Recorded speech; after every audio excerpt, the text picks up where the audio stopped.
છે પંચદશનામ આવાહન અખાડાના સંન્યાસીઓ.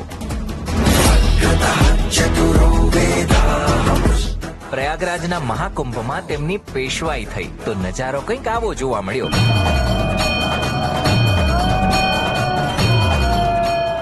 આજે અખાડાઓની કહાની સિરીઝના પહેલા એપિસોડમાં જાણીએ શ્રી શંભુ પંચદશનામ આવાહન અખાડાની કહાની. અહીંયા પહેલીવાર કોઈ મહિલાના નાગા સંસ્કાર થવા જઈ રહ્યા છે.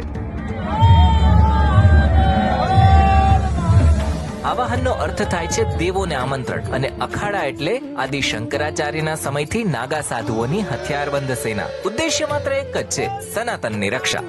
आपने कहावत सुनी होगी ना भाई, एक हाथ में माला एक हाथ में भाला. जब इस देश पर संकट आता है या जब धर्म पर संकट आता है तो हमें शास्त्र के साथ साथ शस्त्र उठाना पड़ता है. આજે પણ અખાડાઓમાં લાકડીઓ ચલાવવાથી લઈ બંદૂક ચલાવવાની તાલીમ અપાય છે. आदि शंकराचार्य द्वारा स्थापित ये एक प्राचीन अखाड़ा है.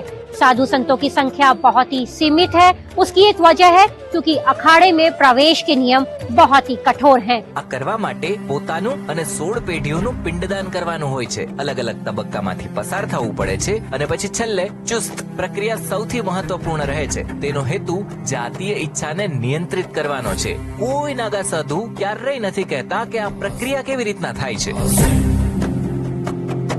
શરૂઆતમાં મુખ્ય 4 અખાડા હતા. વિચાર મતભેદના કારણે ભાગ પડી ગયા અને આજે 13 મુખ્ય અખાડા છે, જેમાંથી એક છે આવાહન અખાડા, જેની સ્થાપના વિક્રમ સંવત 603 માં થઈ હતી. आवाहन अखाड़े के ईष्ट देव हैं गणपति बप्पा. ये पूजन हमारे घरों में होने वाले पूजन से जरा सा अलग तरह. આખો વિડિયો જોવા માટે ડાઉનલોડ કરો દિવ્ય ભાસ્કર એપ.